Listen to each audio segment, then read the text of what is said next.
こで今毎週休みの日に練習行ってるんですよ。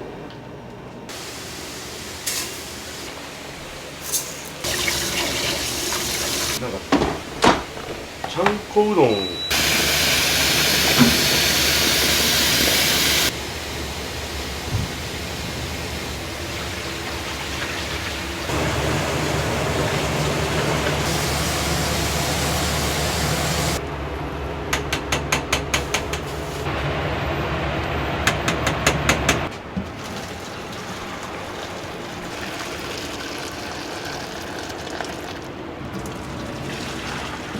富式うどんさんの一番こだわってる部分とか、だしとか返しとかも自分で作ってるんで、一から全部それはやってますんで、そこはいいよって言ってくれる人いるんで伸ばしていきたいなと思ってますね。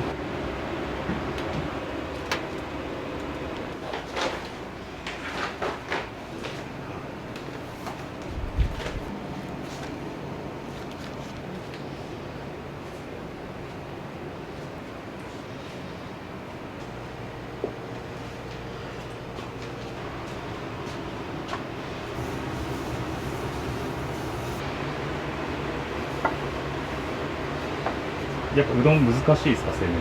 自分は苦手です。不器用な方なんで毎週もう通ってますね。どういうのが苦手だなと思うんですか。伸ばす厚さ均等にしたりとか切ったりするのもその都度ちょっと違いますからね。練習してます。徳光さんはいつから行かれてるんですか。8月にオープンして去年の10月ぐらいから今やってますね。ずっともう休みの日には行ってますね。半年ぐらいは。そうですね。煮込みの方がまだできるんじゃないのっていう話になって、自分もまあいろいろ聞けますし、聞く人がいなかったらめちゃめちゃありがたいです。向こうに行くと歓迎していただけるんで。行くだけで褒めてくれるし、最近は月に1回他のとこに食べに行ってでお勉強みたいな。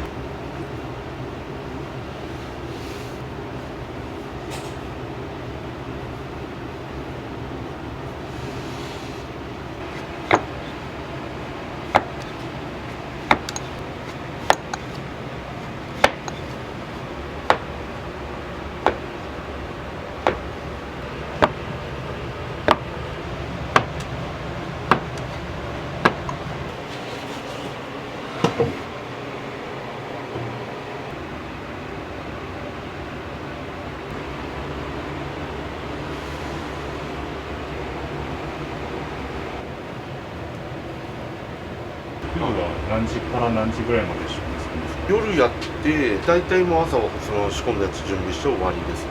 夜は仕込みとか片付け全部含めると11時からもうちょっととか多分ありますね。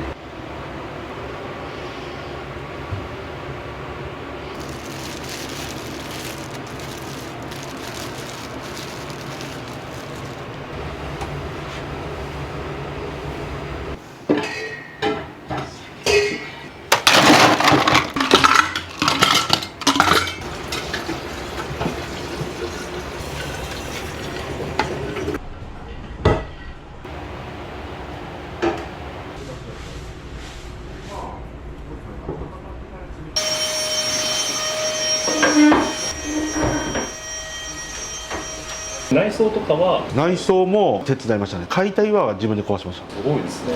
YouTube 見て壊しましたね。水道管2回ぐらい破裂しましたね。借金とかって。借金もあります。今恐怖でビビってます。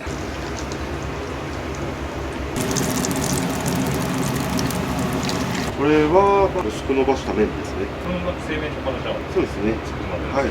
人見知りうどんが一番出るというか、まあ、それがベースなんですか。冷たいのと温かいのと全く出汁が違ってて、温かくなってきたのに冷たい方が出ますね、最近は。冬なんかは全くもう温かいのばっかりでしょ。特盛り食べてくる人いますね。毎月1回なんか食べに来る人いますし、全然体大きくないですよ。普通の方が普通に10分ぐらい食べて帰る。重量何キロぐらい。麺だけで1キロぐらいですね。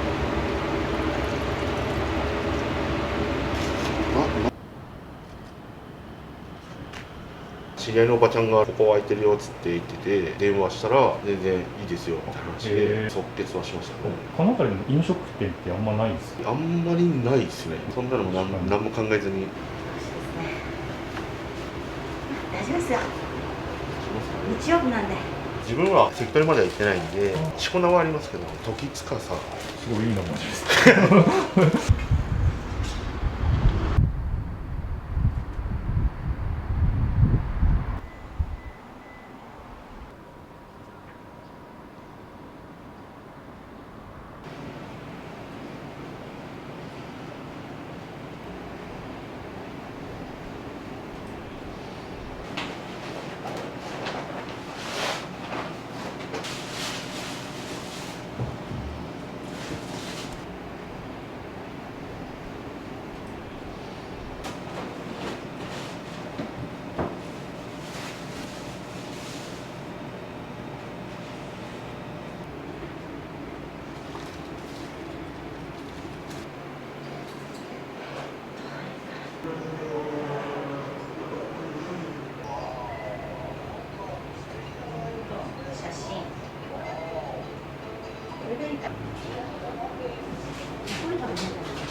の何のパスとハイカラ丼って何ですか？ハイカラ丼がですね、こういった卵と天かすのじゃあそれに一つ。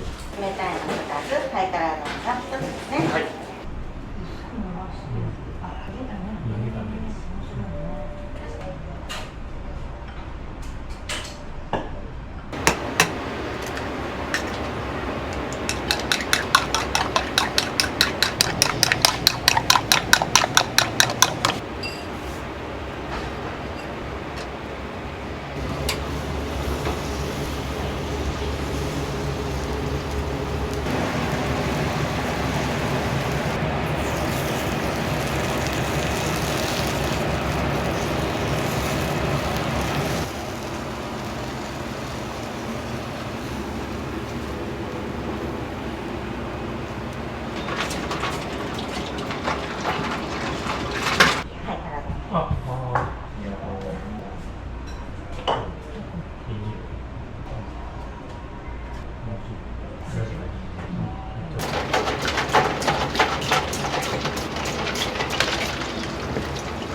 お待たせしました。まずはパリッと。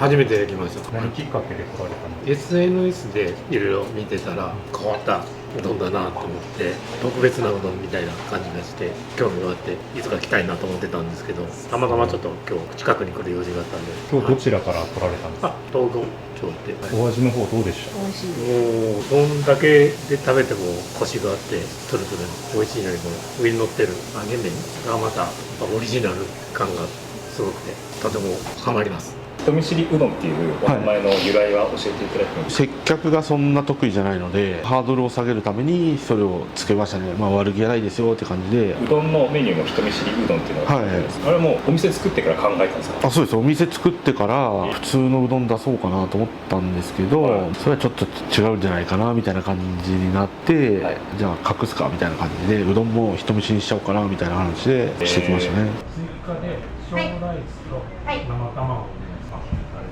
ネギもお越しください。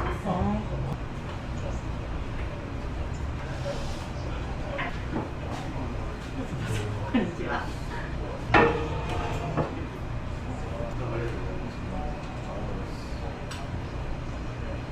お願いし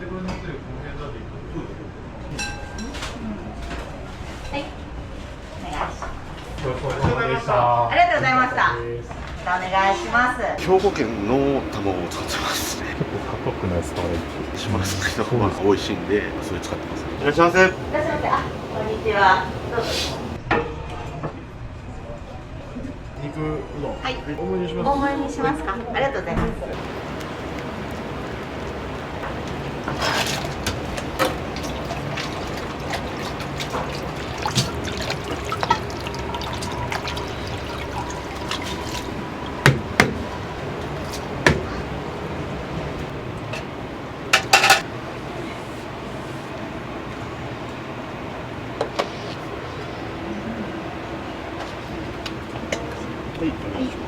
お待たせしました。どうぞ。いいです。お願いしま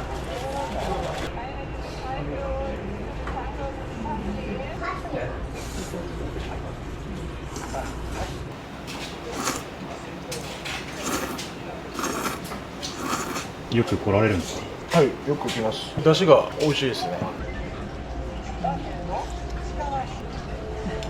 いらっしゃいませ。あ、こんにちは。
大の1個ください。はいご飯も1個ください。はい、ありがとうございます。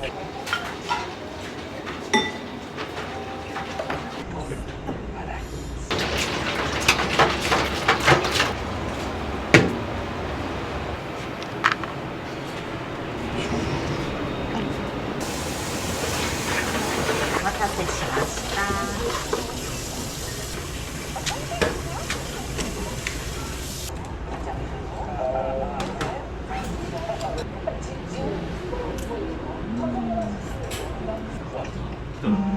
2週間も経ってないですよ。あり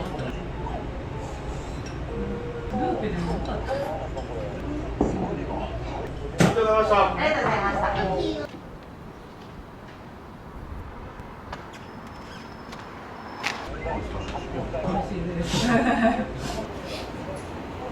がとうございます。麺なんですけど、長屋製麺さん使われてる理由とかってありますか？正直な話、業者を知らなかったですから、近所だし調べたらものすごい丁寧に教えていただいてたんで、名古屋製麺さんで用意していただいたやつから自分が好きなやつを選びましたね。いらっしゃいませ。温かいやつで、揚げは何枚にいたしますか？1枚から4枚とお選びいただけます。2枚でいいです。2枚で、はい、はい、こちらです。お決まりです。はい、何で。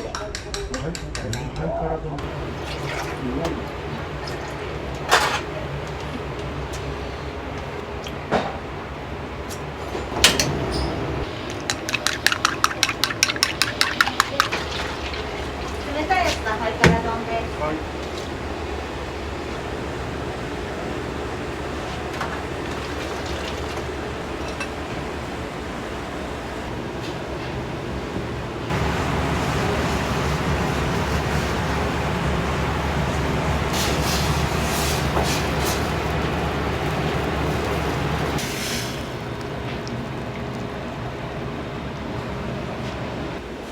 いらっしゃいませ。いらっしゃいませ。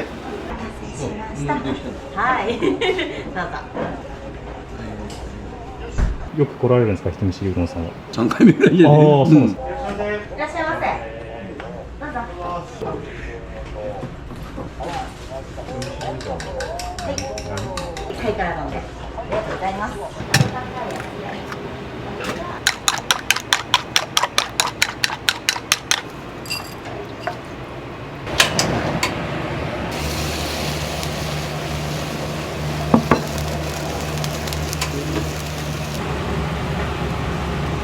ご飯をします。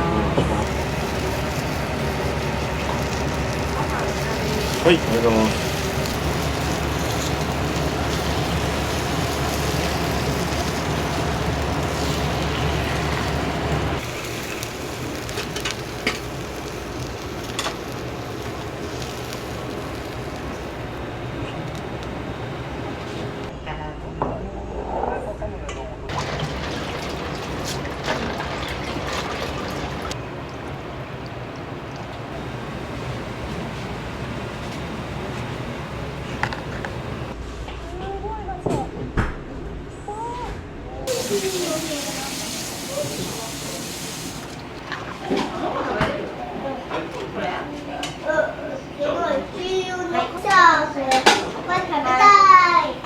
やつで揚げる前で牛コロの大盛りネギ抜き。はい。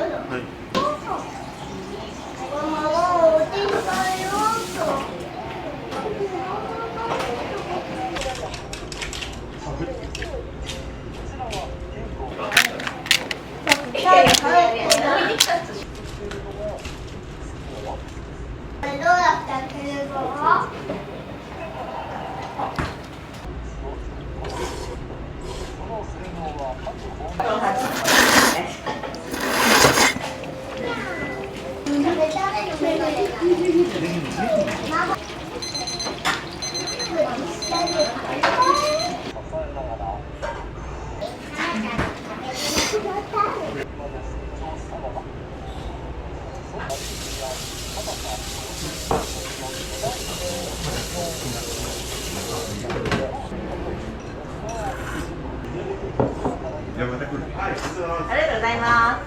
ありがとうございました。いらっしゃいませ。お好きな席どうぞ。人見知りうどんは高いの？揚げが1枚から4枚とお選びいただきます。1枚で大丈夫ですか？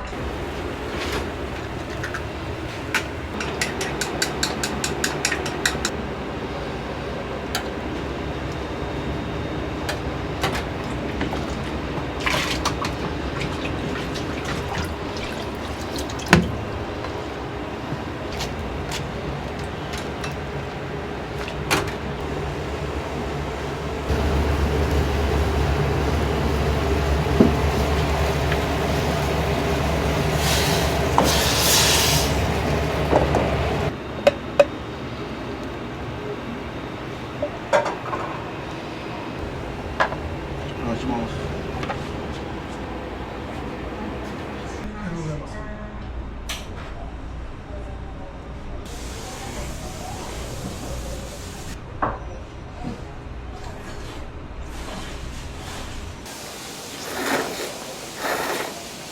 いつもは家族でよく来るんですけど、今日は一人で。人見知りうどんさんのお好きなところとか、大将の人柄がもう大好きで、ほっこりしますね。おすすめのメニューとかございますか？僕はもうこのあったかい卵が入った人見知りうどんが好きですね。はい、ありがとうございます。ありがとうございます。ごちそうさまでした。いつもありがとうございます。ごちそうさまでした。ありがとうございます。ありがとうございました。冷たいやつで何ですか？はい。これやる前に貼ってあって、これ貼ってあったもんで待ってくれてる人いるんだみたいな嬉しい気持ちになったのを覚えてますね。看板だけ立ててずっとやってなかったんで、お店借りたのは3年ぐらい放置してたんで、地的に大人かなと思うんですけどね。裏見たら近所のお肉屋さんだったから、あ、近所の人だなと思うんですけど、その方は誰が書いたかもう分かったんですか？いや、わかんないですよ。誰か声かけてほしい。来てるかもしれないですけど、じゃあこの1枚がやる気を湧き起こさせたみたいな感じですか？先行してもらったのはまあ間違いないですね。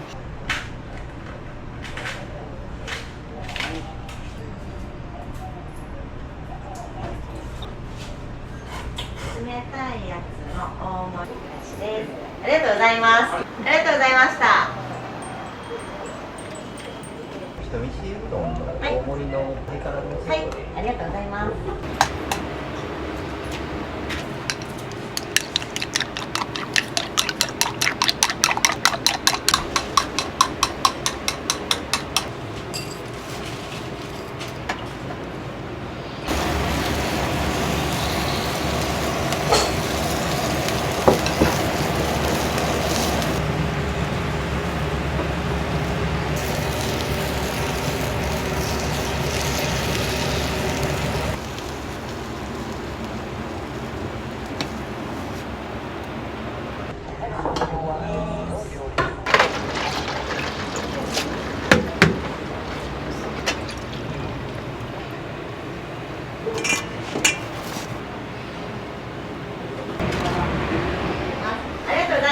またお願いします。ありがとうございます。大盛りで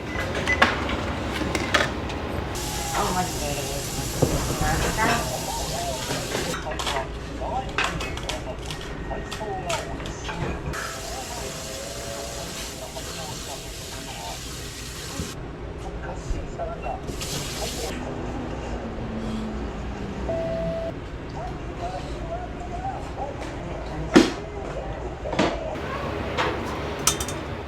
いつからおすすめのは20歳になる年ぐらいに入りましたね。部屋にですか？あ、そうです。はい、部屋に。市は何年から何年まで？平成13年九州から23年の7月頃までですかね。階級は幕下までですね。まあ全然食べれてない一人前ではないですね。やっぱ結構厳しい世界だったんですか？入った時はまあそうですね、厳しいこともありましたし、だけどずっと続けていくとまあ兄弟みたいな感じになっていくというか。相撲関係でお仕事続けるとかっていう選択肢はなかったんですか？ないですね。食べていけてないんで、まあやっぱどっかで区切りつけないとダメですね。何歳の頃に辞められたんですか？30になる年ですね。建設行って42の年ですね、始めましたね。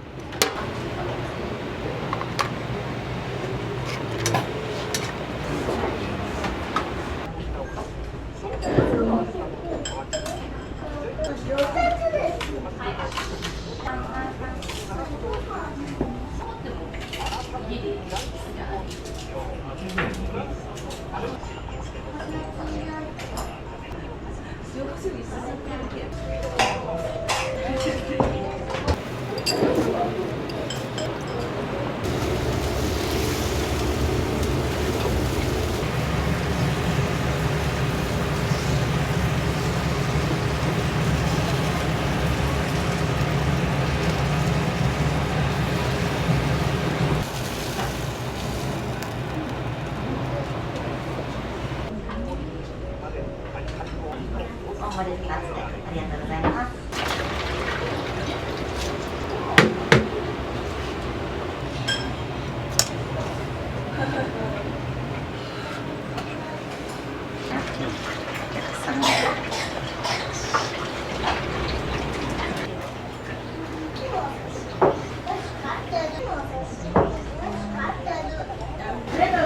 ありがとうございました。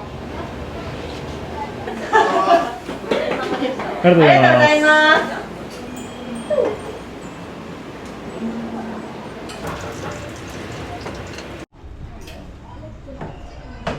これうどんはい。も大盛りと鍋焼きの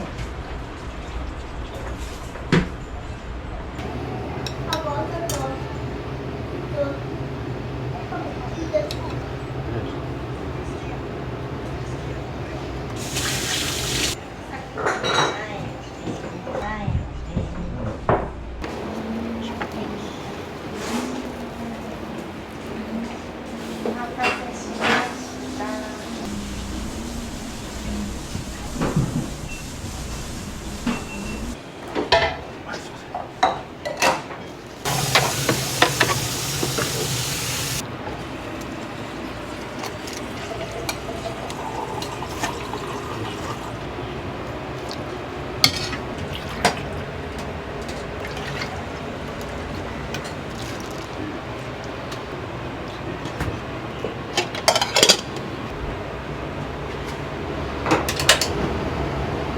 何種類かブレンドしてるんですか？味噌とか調味料を入れて混ぜて分量を取って入れるって感じでしょ。いつから始められたんですか？味噌2月ぐらいですね。まだそんな浸透してないです。浸透してないです。 12月あたりからやりますって言って2月まで練習中みたいな。そういうの多いんですよ。プレッシャー感じてずっと食べてましたもんね。終わってからじゃあ今はもう結構納得した味って感じですか？ある程度はだけどまあ一応練習まだ門光さんも行ってます。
3年ぐらい看板だけっていうお話があったんですけど、本当にまあ技術が何もなかったのでどっから手つけていいのか分かんないですし、食器もどこで買っていいかも分からなかったですし、その中でなんでまたうどん屋さんをやろうと思ったんですか？安易な気持ちでスーパーで売ってるうどんも好きですし、外で作っていただいてるうどんも好きなんで入りやすいのかなみたいな感じで思ったんですけどね、全然ダメでしたね。今大体お客さんって平日と休日だとそれぞれどのくらい？平日だと20から30ぐらいで、休日だとお昼だけで30から40とかぐらいですかね。お店開いてからものすごく自分の知り合いしかり来ていただいてるお客さんでもそうなんですけど、皆さんに今心配させてるなとか助けていただいてるなとか、その間にちょっと成長してないといかんなと思ってますね。一つ一つのクオリティを上げていきたいなと思ってますね。接客も苦手ですけど寛大なお客さんいるんでちょっとずつ慣れてきてますね。お客さん来てこれを食べてほしいってことありますか？人見知りうどんを食べていただきたいのと、今味噌煮込み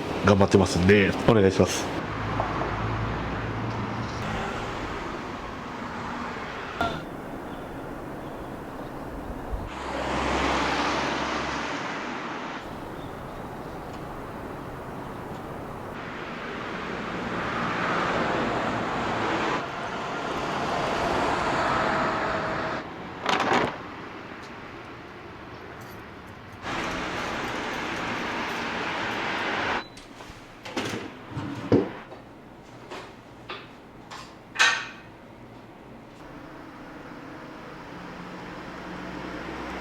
してますやで。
名古屋の丸翔さんっていう業者なんですけど、苦味渋みも出なくて美味しい出汁が取れるということで、うちのカレーうどん味噌煮込みに合うもんでこの出汁を使ってますね。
冷やします。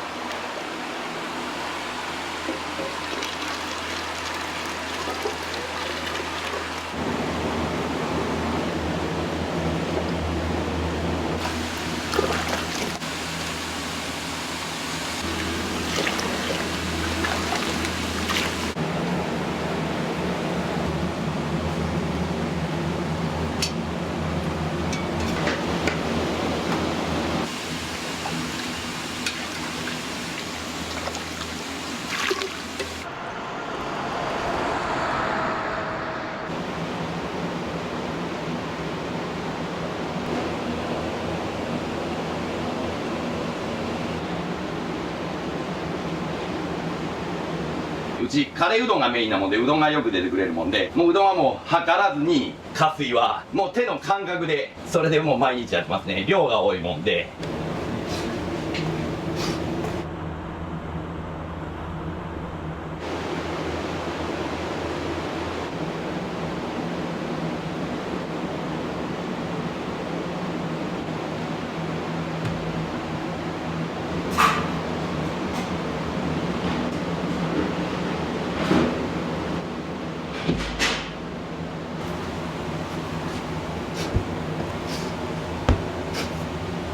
ずっと粉を手で触っとると会話ができるんですよね。機械は無理やり丸めれると思うんですけど、もうこれ以上やめてくれとか今売ってくれっていう風に会話ができるもんで、手打ちにこだわってやってますね。でまたちょっと真ん中に手を踏んでまうので。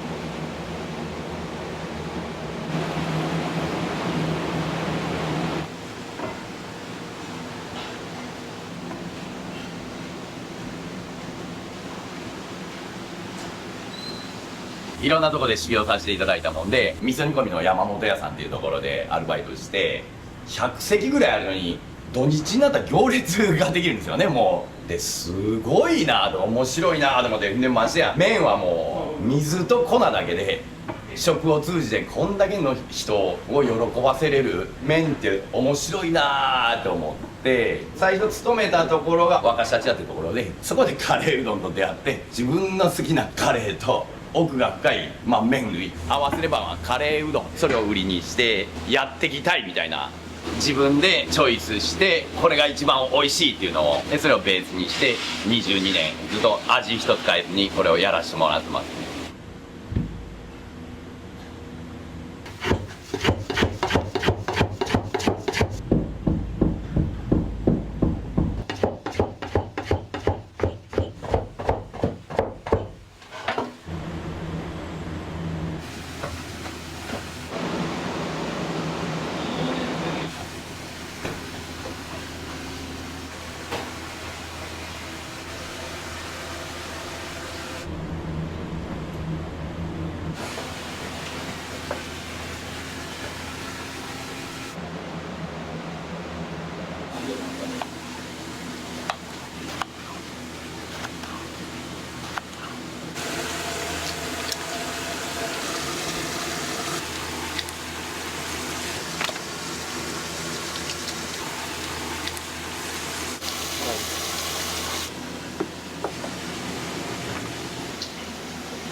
相模原の農家の加藤さんっていう方がホテル伊勢今なんでこのお芋を使われてるんですか？カレーうどんにも合うし、ご飯にもかけても美味しいし。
味の特徴としてはどういったと後を引くもんで、ちょっとインパクトがある辛さだと23日したらまた食べたいなと、そういうふうに思ってもらえるような配合にしてあります。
はいや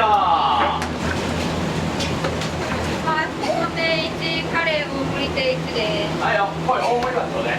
右先煮込みは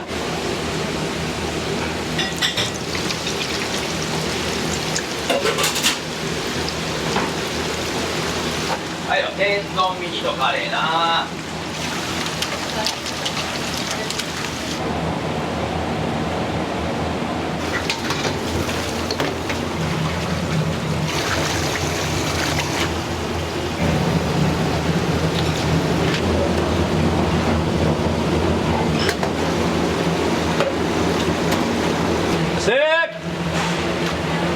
はいよ、2丁。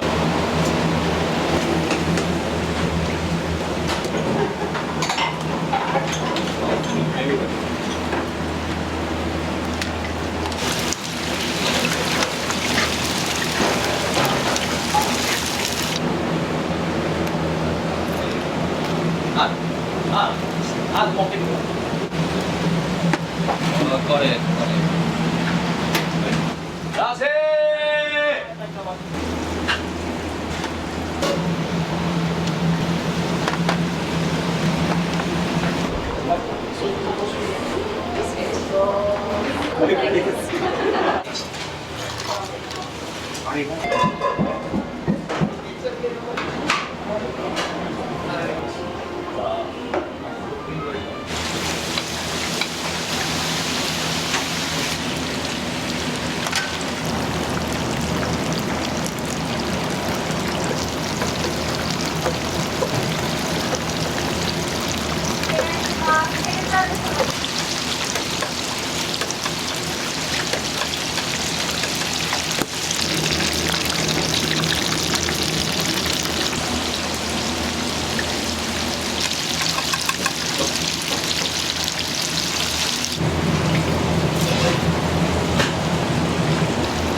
出せ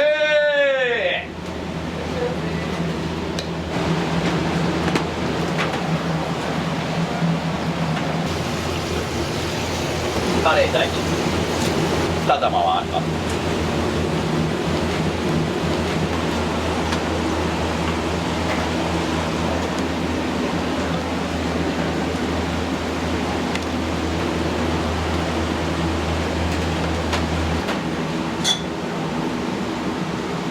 レーのお取り立てですね。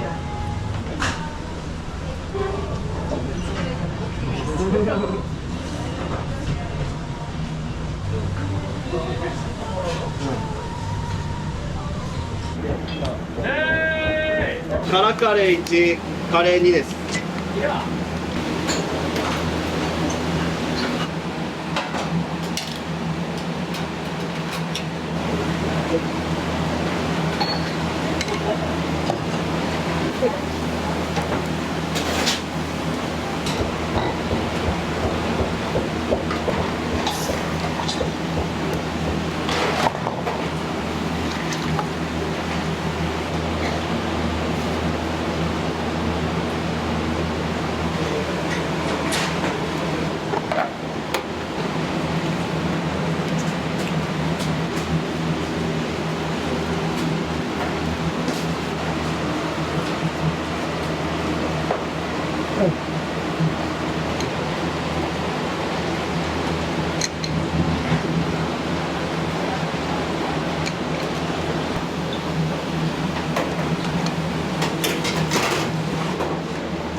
はいよ。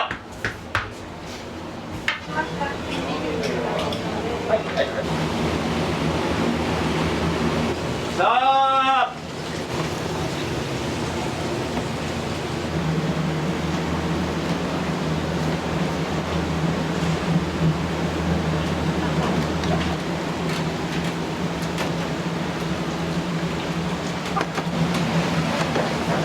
失礼いたしました。唐揚げカレーですね。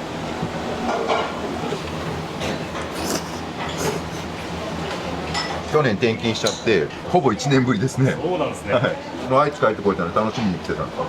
カレーうどん純粋に美味しいのと唐揚げのボリュームすごくて食べ応えがあるところが一番ですかね。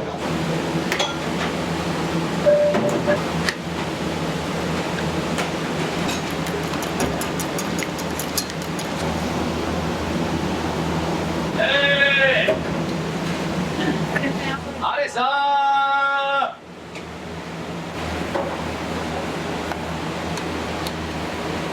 はいよ、おやとみんな。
ネギだけ入れる。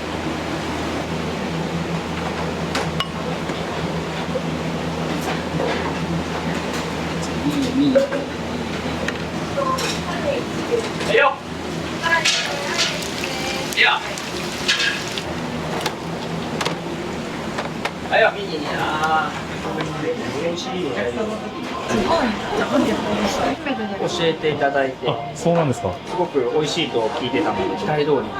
おすすめのメニューとかございますか？もう見た目からしてこれっすよ。カレーうまい、ちょっと辛くて。そうなんですか。めちゃくちゃでかい、ちょっとびっくりしたっす。そうなんですね。美味しい、結構ピリ辛。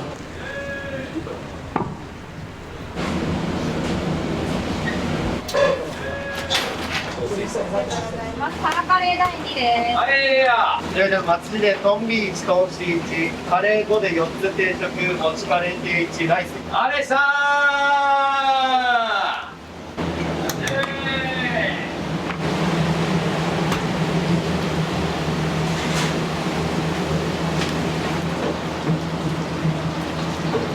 ー。で、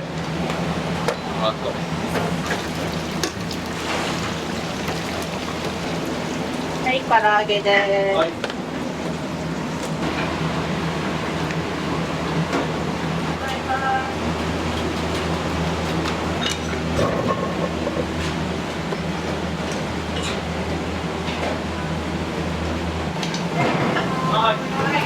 はーい。ありがとうございます。いいよ。ニンニク2です。90で。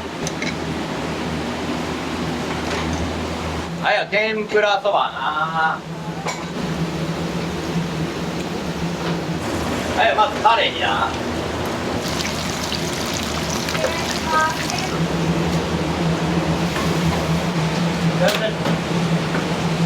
はい、お待たせ。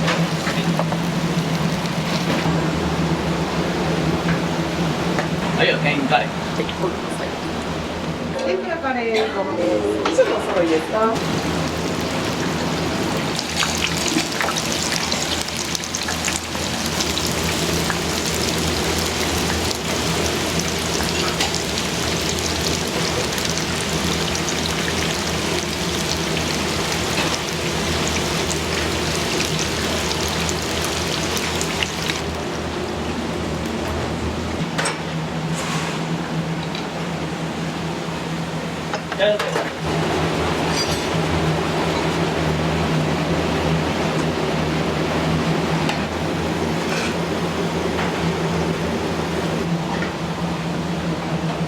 はい、天ざるそばで。はい。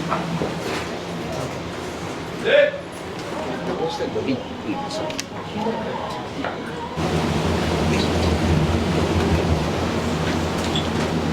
はいよ。で、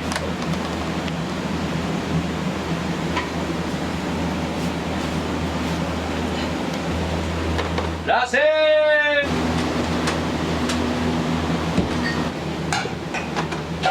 はい、それでカレーの定食ですね。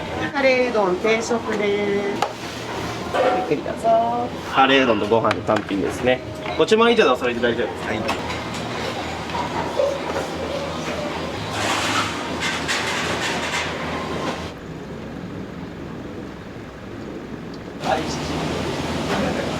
あ、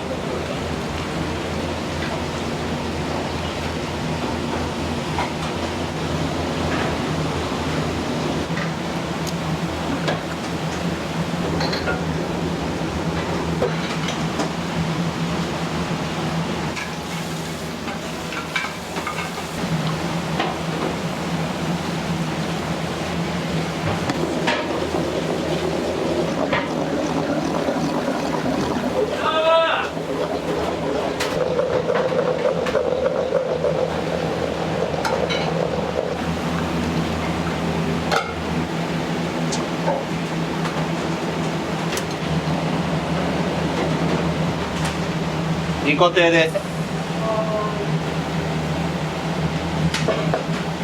ープンした時だいぶなりますよね、ここオープン。22年とおっしゃってましたね。やっぱり冬はこういうのがいいね。あったまるし、美味しい。うん、お値打ち。お値打ち。ありがとうございます。少々お願いします。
でまあ今ね息子もおるで少しずつですけどね前より楽にはなってますよ。お店を継ごうと思ったきっかけって何かあるんですか？父親ってこともあるんで、一番近くに出てすごいいいなと思ったんでやりたいなと思いました。麺作りって難しいですか？そうですね、このうどんは塩水使ってるんですけど、その塩の濃度とかその水の量とかも考えてちょっと作らないと硬くなったりとか柔らかくなりすぎたりとかするんで、結構その辺が難しいです。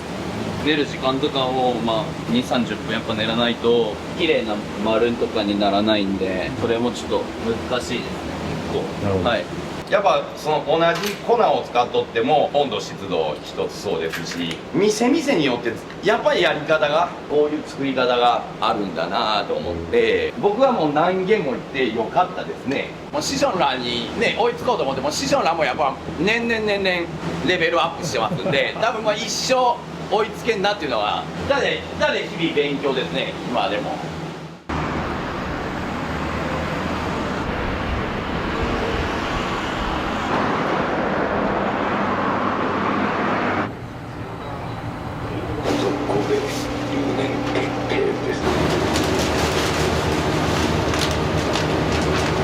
素材は何を使われるんですか？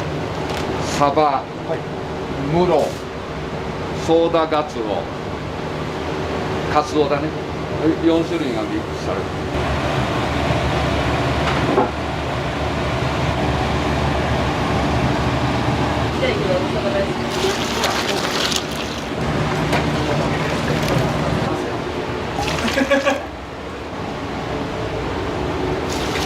なんとなくこう団系通り店とは違う形で発展されたっていう認識なんですけど、八代さんが団系通りの方で一時期修行されてた。10年修行してね、修行してね、でもうそこで38年、今年で39年目入りますかね。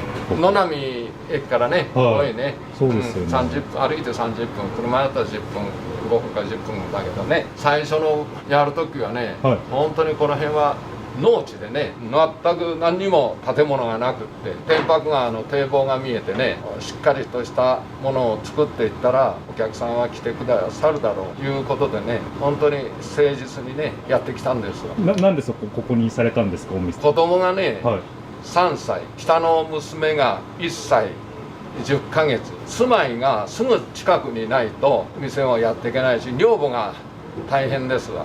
店やって子供を面倒見てやっていかないかんっていう状態でね、いろんな物件探したんですけど、もう2階にすぐ住めて、というところがここしかなかったんでね、2階に住めて、ここで商売を始めようというスタートですわ。うどんを作ることしかできないし、我慢もしたし、でも少しずつお客さんがお店を味を覚えてくださって今に至っとるんです。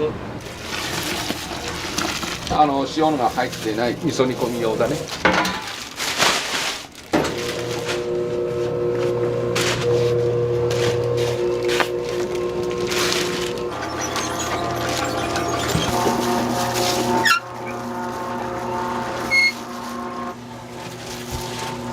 今までで一番来られた来店数ってどのぐらいなんですか？400人ぐらい。じゃあもう常に行列っていう感じですか？もう行列よね。日曜祭日は行列はできますね。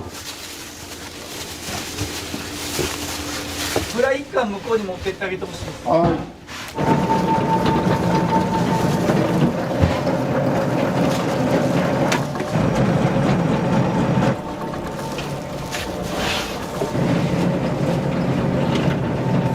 お客さんの何割ぐらいが味噌煮込み頼まれるんですか？8割9割やね。店の中に入って味噌煮込みの香りを嗅いちゃうとやっぱり味噌煮込みにしようか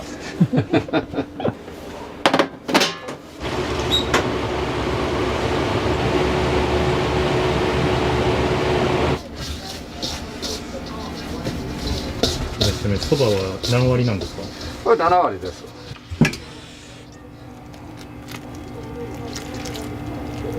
だけどね、2つ店を持ったもんでもうこれはきついわっつってちょっと検証になっちゃったもんでさ、いろんなうどん屋さんに話を聞く機会があってね、でうちは確かに立派なことやけど機械だったら何人でも移る人ができるからっていうことを教えてもらって、ものすごく判断するに苦労したけどさ、まあそうだなっつってやらな機械に変えないかんなっつってさ。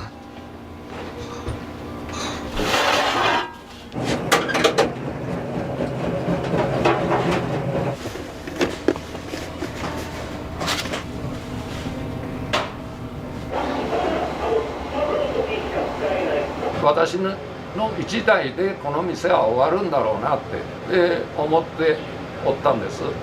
向こうは空港会社のアナに勤めとって、そういうふうなら向こうは私が後をやりますと、提案してきてくれたんで、まあほっとしましたわ。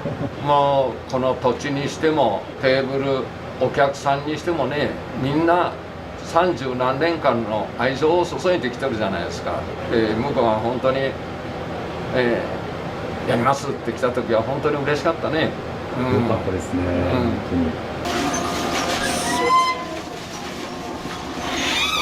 もともとはサラリーマンやってて、嫁の親父なんですよ。うちののれん分けから始まってここで店構えて40年やってこられて、で70過ぎてきて後継者がいないっていう、閉めようかなって言ってるタイミングで、僕はそのアンナの仕事直近が中国で6年間いたんですけど、その相談を受けて、僕はもともとやっぱどっかのタイミングでサラリーマン卒業して自分で商売やりたいなっていう、別にうどん屋さんとかっていうのは一切なかったんですけど、地域創生にもなるし、ちょっと自分でも商売できるし、とにかくお客様がしっかりここにいるのにこれをやめるっていうのはやっぱりちょっともったいないというか、お客様にねやっぱり繋いでいくのは一つかなと思ったので、3年弱になるんですけど一緒にやってて。うちもともとお客さんの層が平均すると40代後半からそしたら50代のうどん全般で言ったらめちゃめちゃニッチだと思うので、行ってもらうと黒から始めないといけないし、県外の人だとほぼみんな味噌煮込みイコール山本屋さんっていう印象が強いので、当然美味しいし、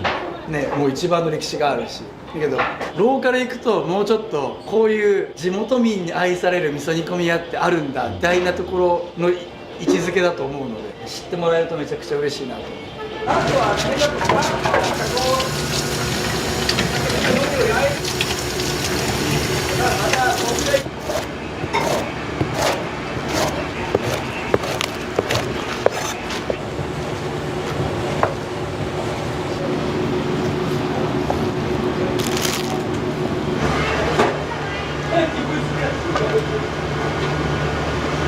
柔らかそうですね。そう、すごい柔らかいですよ。出来たてなので。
か土日は一升8合とか最初に炊いて、できたらまた追加で一升5合とか炊きます。ランチが平日はあるので、はいご飯がつくんです。ランチにやっぱりランチが出るといっぱい出ますよね、ご飯は。もう長いんですか、結構働かれて。私長いです。上田からいたから。でも上田はもうやめね、なくなっちゃったから、こちらでお世話になってる。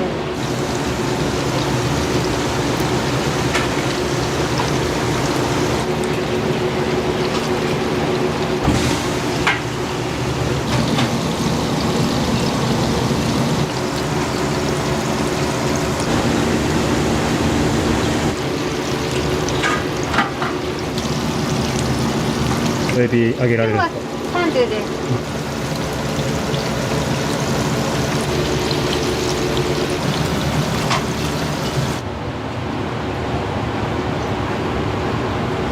メカブ納豆腸活です。昼は味噌煮込みを食べて、豆味噌なんで体にいいし。三浦さん地元この辺なんですか。僕地元は名古屋市。じゃあまあちっちゃい頃から味噌煮込みを食べてたんですね。味噌煮込みは家でスガキ屋のインスタントをよく自分で作って食べてました。袋のやつめっちゃ好きで。まさか自分が味噌煮込みのでもお世辞抜きにここで食べた時にうまっと思って。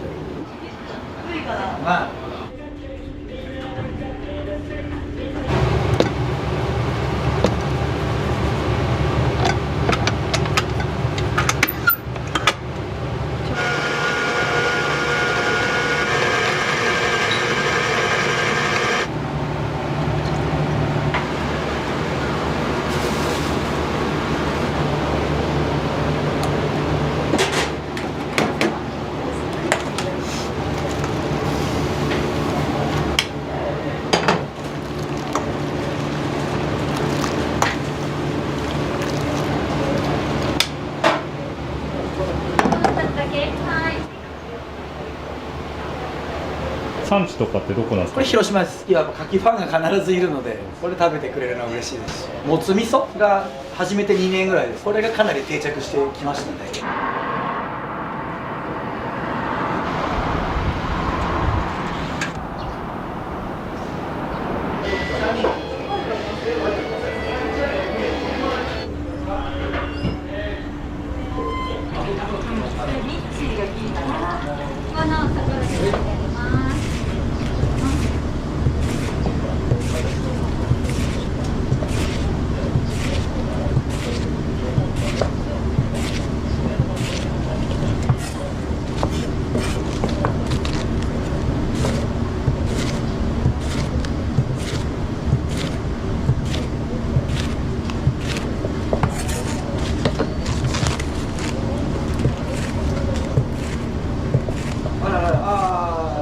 ネギ切るのめっちゃ気持ちよくないですか。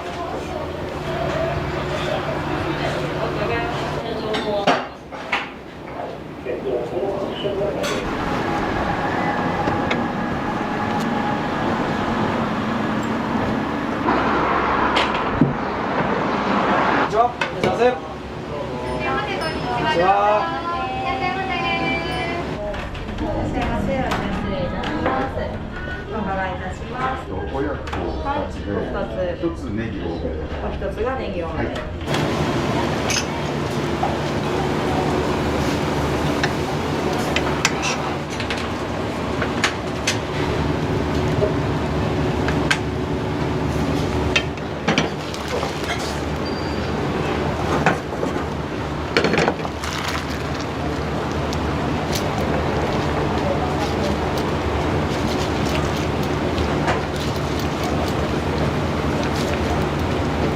ネギの消費量すごそうですね。めっちゃ多いです。週末とか本当ワイト1日30キロ切る。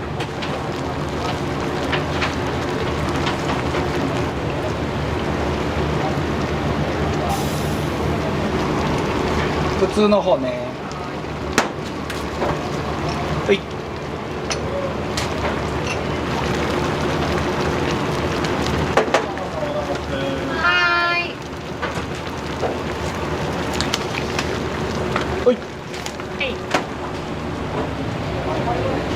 たらこ味噌こちらネギ普通でございます。熱いのでお気をつけください。失礼いたします。お待たせいたしました。失礼いたします。熱いのでお気をつけくださいね。ナプキンお使いでした？お待ちします。はい、どうぞ。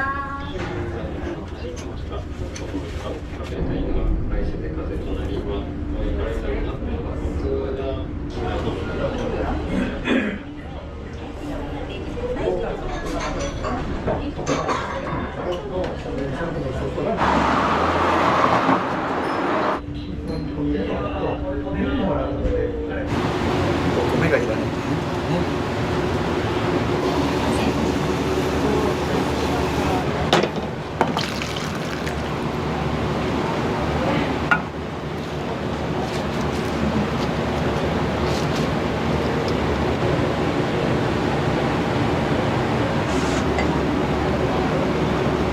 麺に、はい、普通のうどんとかきしめんとかそばも茹でるんですけど、茹でたうどんがいいとかきしめんで食べたいっていう人もいるので、それも今もうできますよってメニュー表にも書いて、結構それニーズがやっぱある。みんな初めてとかあったり、なんかそういうのって言っていいんだみたいな意外とあるので。いきますよー。味噌、麺型。麺型濃い口。うん。どうぞ。いらっしゃいませ、どうぞ。こんにちは。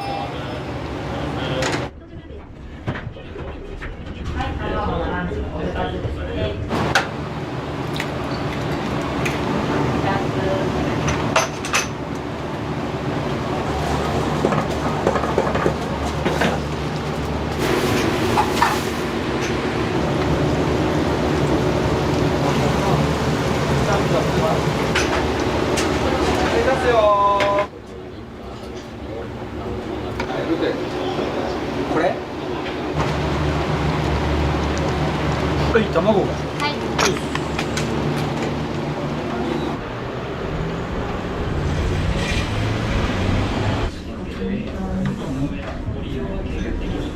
親子3つお願いします。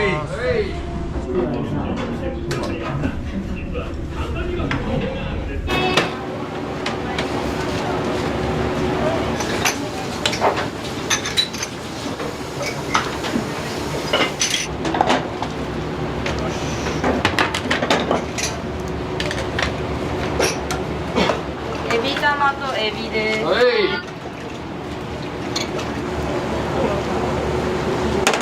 どうぞ。いらっしゃいませ。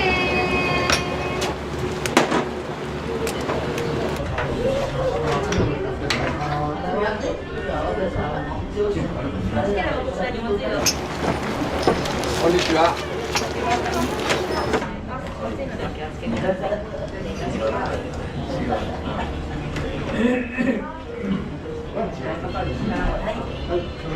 らっしゃいませ、どうぞ。お座敷2名様です。エビ玉と親子でランチ2つです。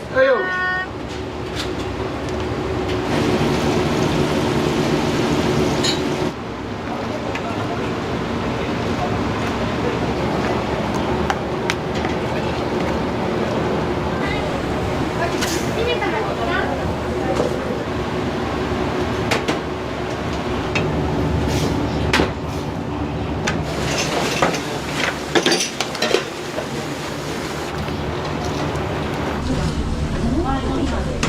エビ玉ランチ。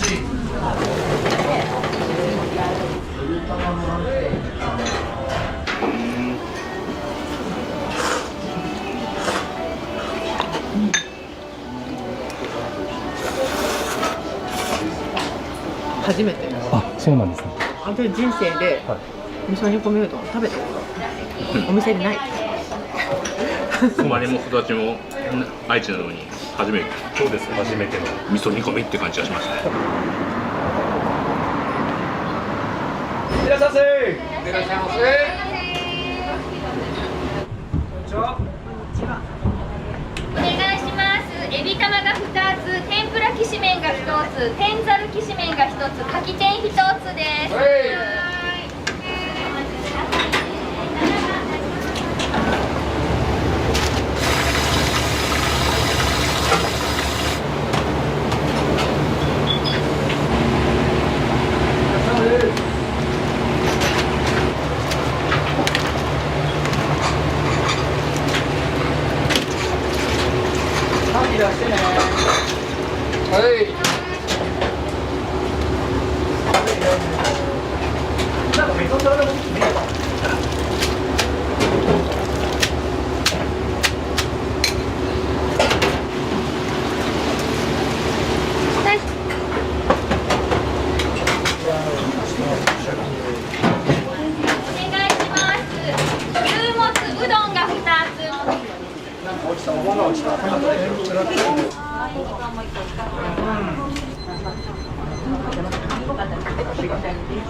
全部カットカッテンお願いします。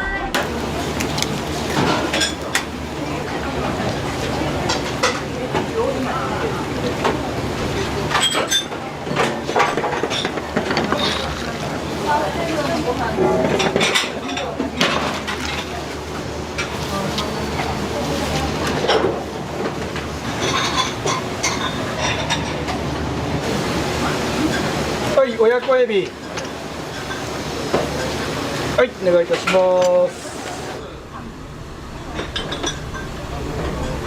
はい、お願いいたします。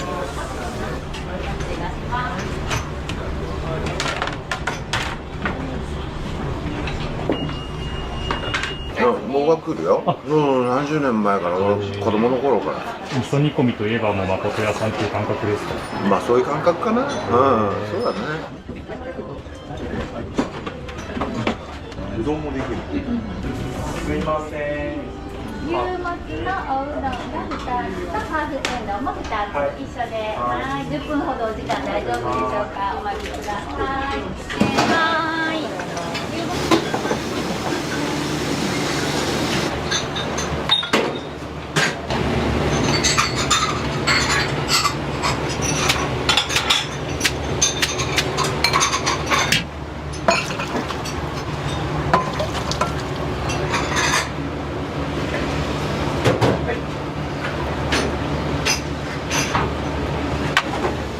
はい、もつうどん。これあれじゃない？お待たせいたしました。もつうどんのハーフ天丼です。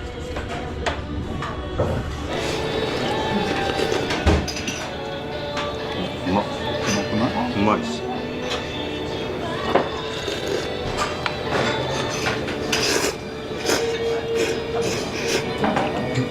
どうですか？美味しい。めっちゃニンニク入ってる。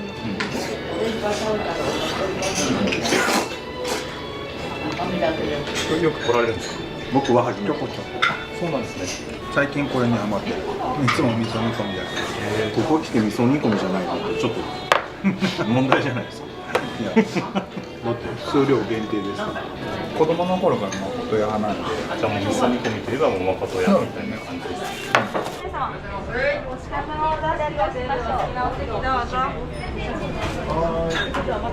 全部2つです。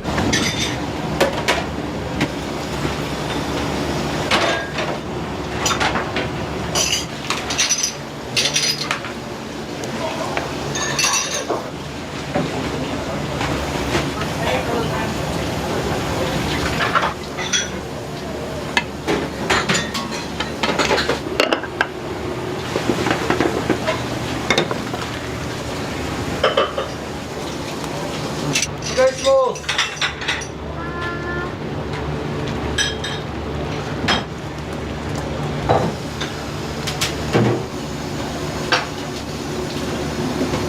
はい、お願いいたします。気をつけてください。ごゆっくりどうぞ。あ、ランチ個欲しいです。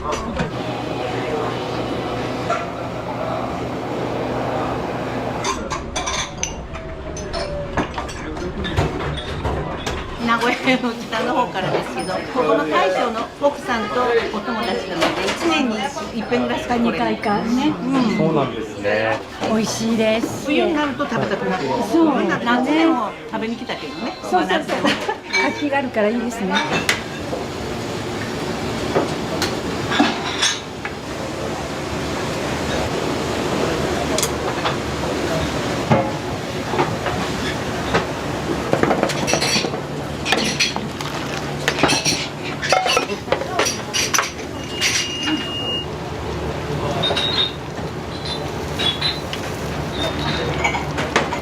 ネギ多め、濃いめ、麺方。はい。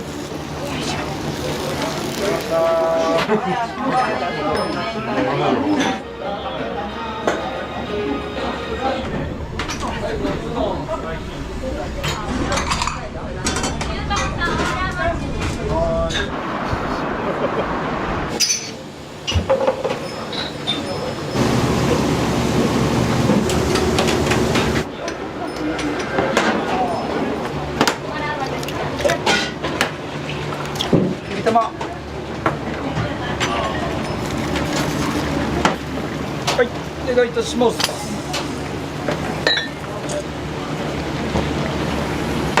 はい、親子上がり。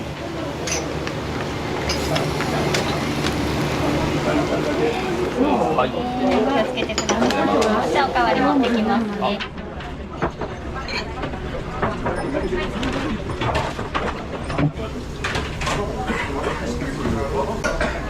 願いします。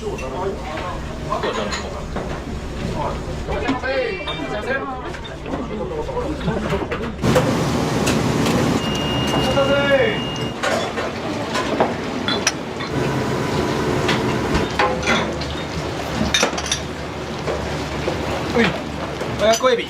親子エビ。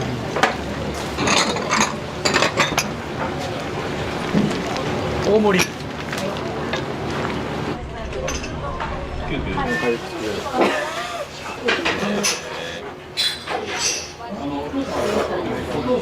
今日も分かってた。来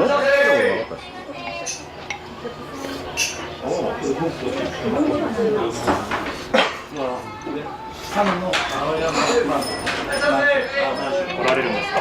職場近所なんで。人屋さんの魅力とかって何かありますか。やっぱりこの土鍋じゃないですかね。最初牡蠣お願いします。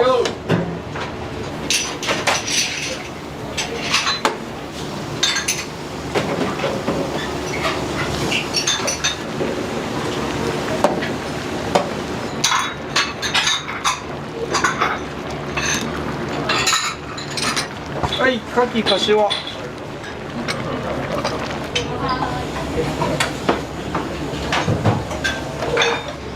代さんは基本サポートで働かれる感じですか。徐々にね、もう何年か経ちゃ私も体自然に動かんようになるからさ、それまでにみんなにしっかりやってもらえるようにしとかんとね、気づいたら手遅れではいかんからね。手羽先創業時からあったんですか。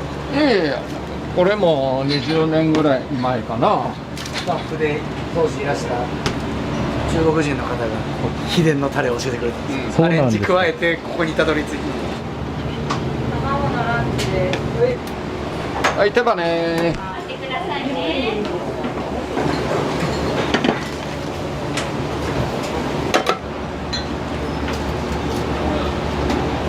今月で40になります。もうあと30代1週間来た。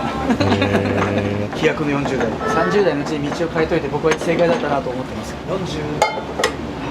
42とか3とかって多分決断できてないかもしれない。ちょっと待ってよ。さっきのはい、ランチ。はい、お願い。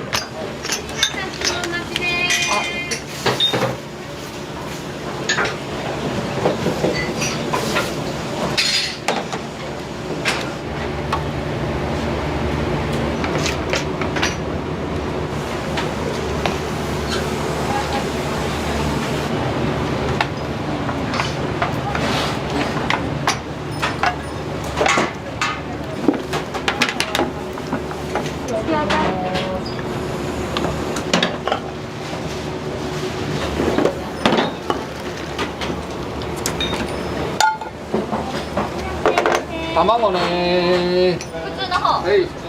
はい、親子ね。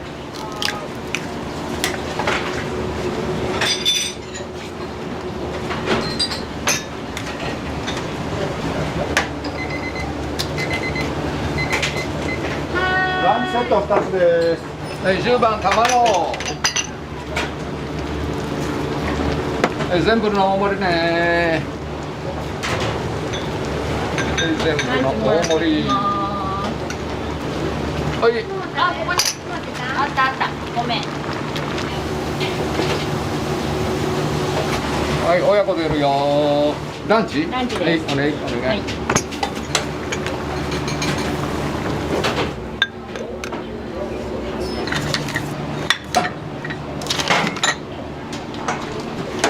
エビ玉ね。お願いします。全部大盛りが1、普通が1、歌った。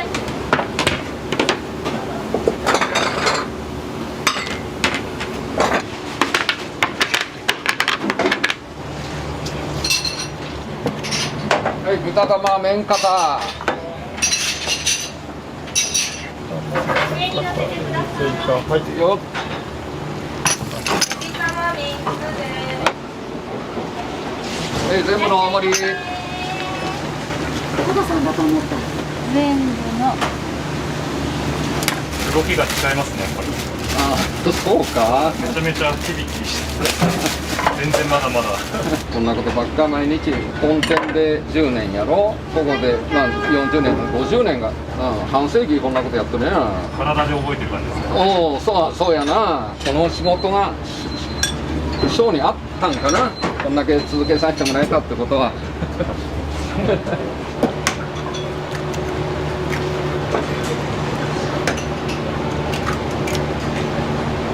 はい、エビ玉です。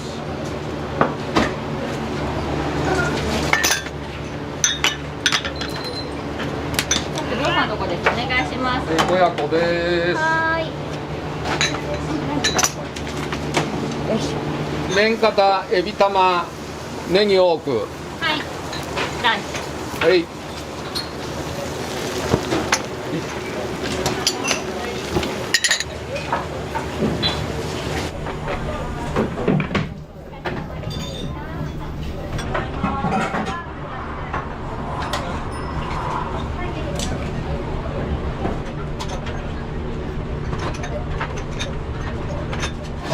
昔から来られてて、そうですね、はい、月に2回ぐらいかな。琴屋さんのいいところ、硬さとか濃さが選べるっていうところだよね。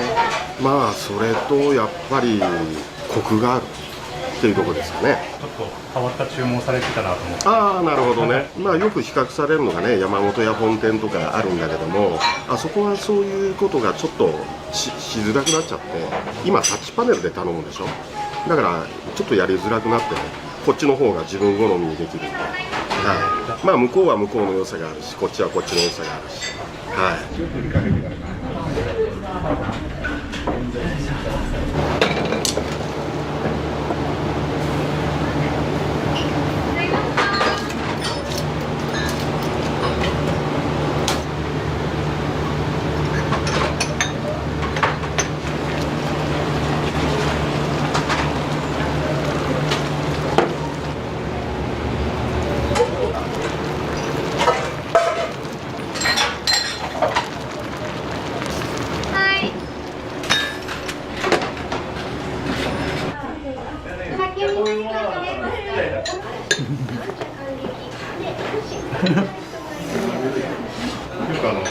こうやって食事されるんですか？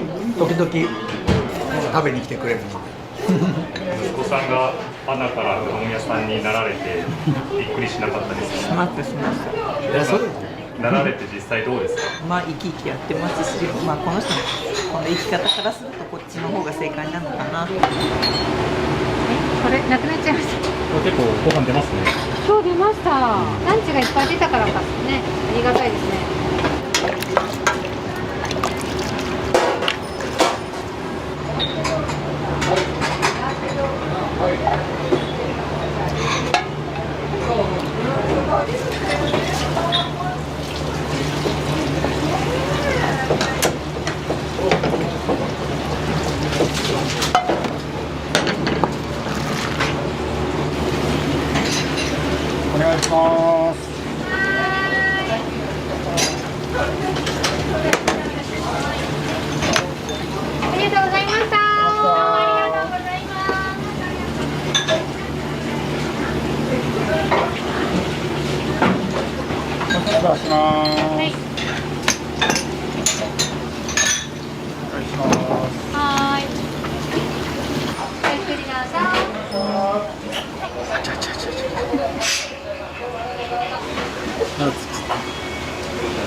食食べる。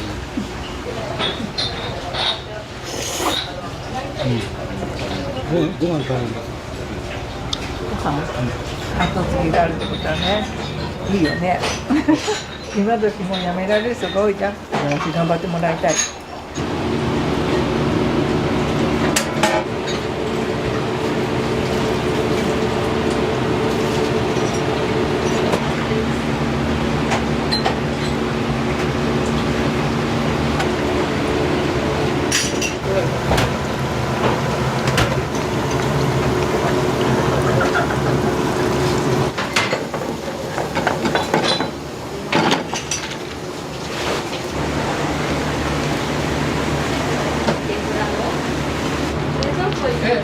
お母さん言うよ。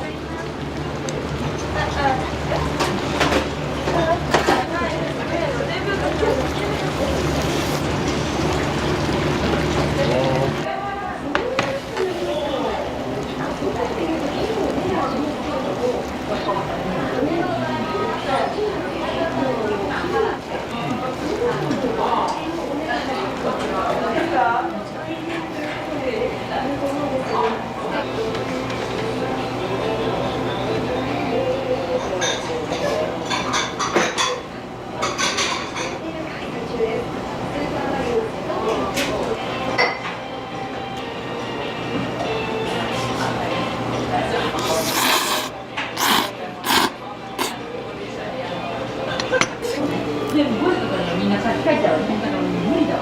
それはだって手間に色漏れになっちゃってるから乾燥してるんですよ。